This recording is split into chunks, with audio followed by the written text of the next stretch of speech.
What's up, guys? Welcome to Nature's People, the channel of curiosities and the love for knowledge and enlightenment. Well, now I'm going to explain in part 4 why is the brain complex in a very summarized and very specific and detailed way. I'm damn sure you guys will like it and it will be really nice and exciting. Now I've explained that the brain has over 85 to 100 billion neurons, and each neuron has a capability of having from a few to 100 to thousands, up to 10,000, hundreds of thousands of synapses, which are connections between a neuron to another neuron. So one neuron, in a simpler version or simpler words, one single neuron can be connected to 10,000 more neurons. And imagine there are out there up to 100 billion neurons, and imagine, like, for newborns, infants, you could have more than 100 billion neurons. You actually have way more. As the baby grows and develops, the brain, actually the immune system of the brain generally tends to cut down the amount of neurons, because they're just so energy demanding and consuming that they actually end up stressing the energy supply of the body solely to the brain. So that's why it happens. So now, guys, having explained that, having said that, a single neuron is connected to it has the ability of or capacity of connecting to 10 more thousand neurons, and then these other 10,000 neurons are connected to 10 more thousand neurons, and then it keeps branching out till you have a summarized perspective of the brain, wherein you're having the possibility of having 850 up nearly a billion possible synapses.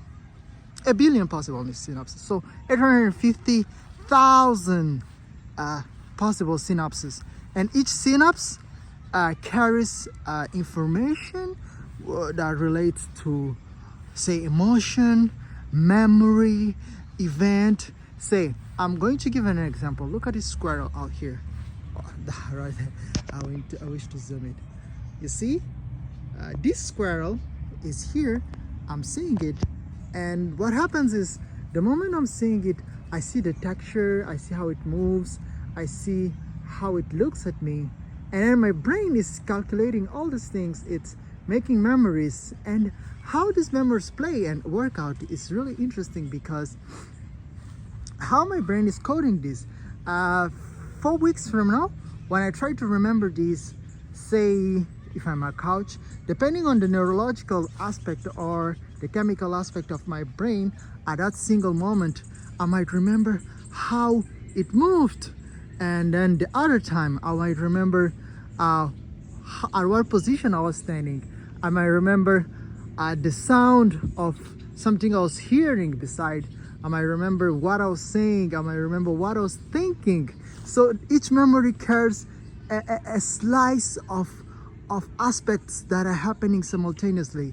Why? Because the electrical charge that is passing through the brain, the neurons that were registering this memory, are actually varied. They're not the same. And that's why the brain is able to conserve memories and able to assess and sort of understanding and making a sense of the world. Now, I've mentioned these. Why? Because the complex of the brain, having talked about the 840,000 possible neuronal connections, and each and every connection doesn't transfer energy at the same frequency. You have in the brain something called neurotransmitters that are over 100. The brain is it's roughly understood, guys. It's really hard to understand how it works, how it goes. So you have more than 100 neurotransmitters. So a neurotransmitter, I will define and repeat again for you guys. It's a molecule that affects and influences the amount of electrical charge that cross passes a neuron, which makes it fire more or less. Now, having explained that, the brain being a energy demanding organ, its complexity comes to a very simple thing. All the energy that the brain is consuming, I've mentioned that in the previous video. If you guys don't know, the brain is consuming 25%, 20%, 23.5% of the oxygen levels that are available to us, and it's consuming 20% of the glucose available. So basically the energy in our bodies.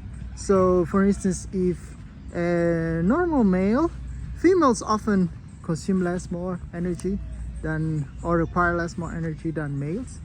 A normal male will consume somewhere around 20 to 2500 calories per day, and females much less. So this amount of energy, say you consume 20,000 calories per day, 2,000 calories per day, sorry, 500 of those calories go directly to the brain, and the brain makes sense of the world. The brain is very exciting. The brain has many neurons, 100 billion neurons, 85 to 100 billion neurons. The body has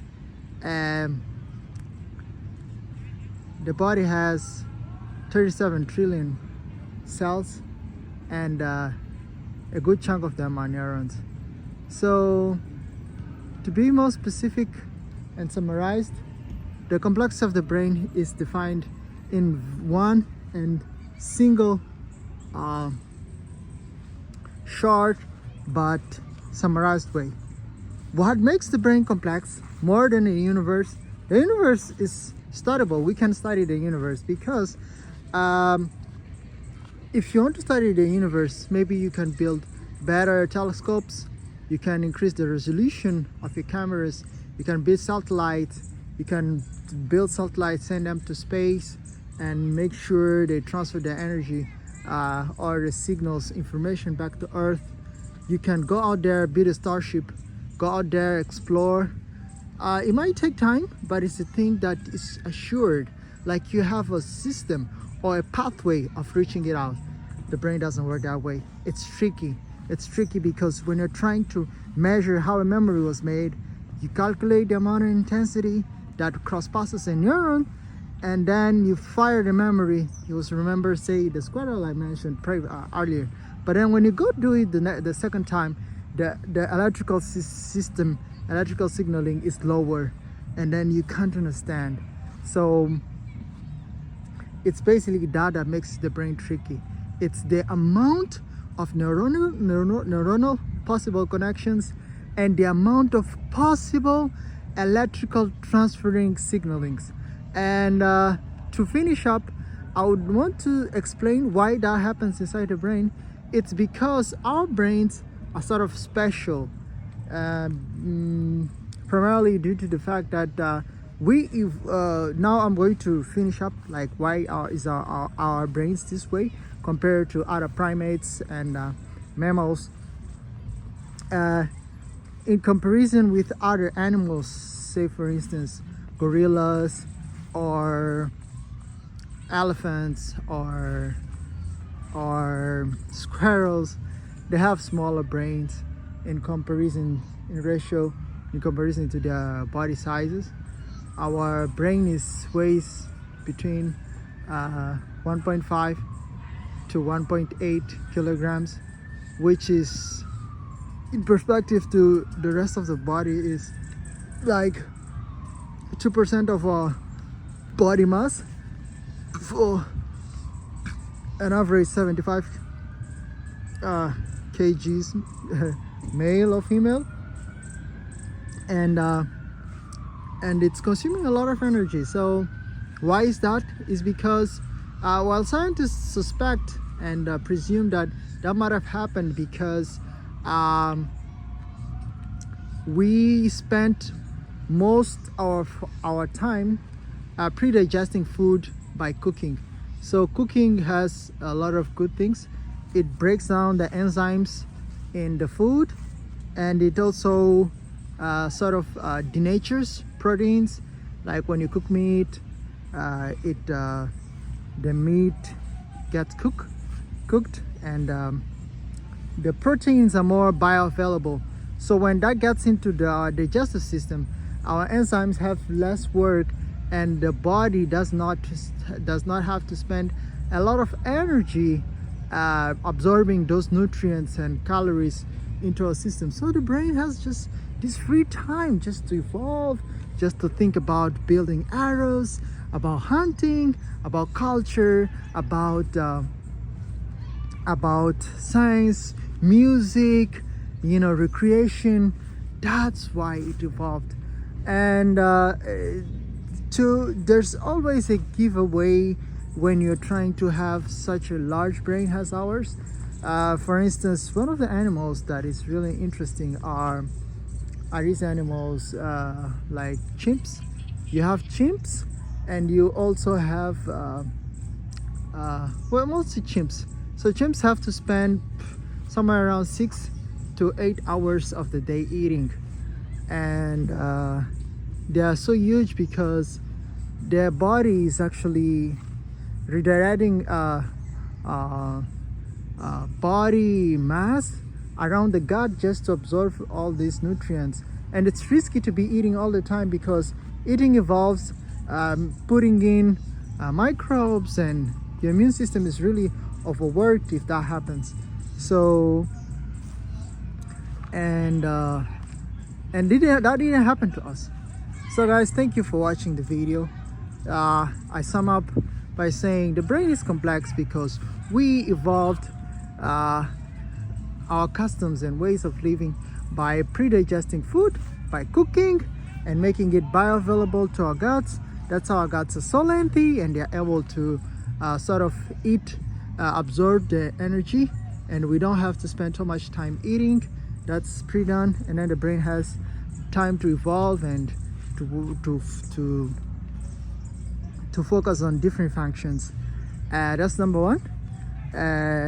Secondly, the brain is complex because when now we're trying to study it, it has different ways of storing the energy because of the amount of neuronal connections that happens, because the amount of neurotransmitters that are in the brain, because of the amount of synapses that can happen, because of the possibility of the various possibilities of electrical transfer that happen inside the brain.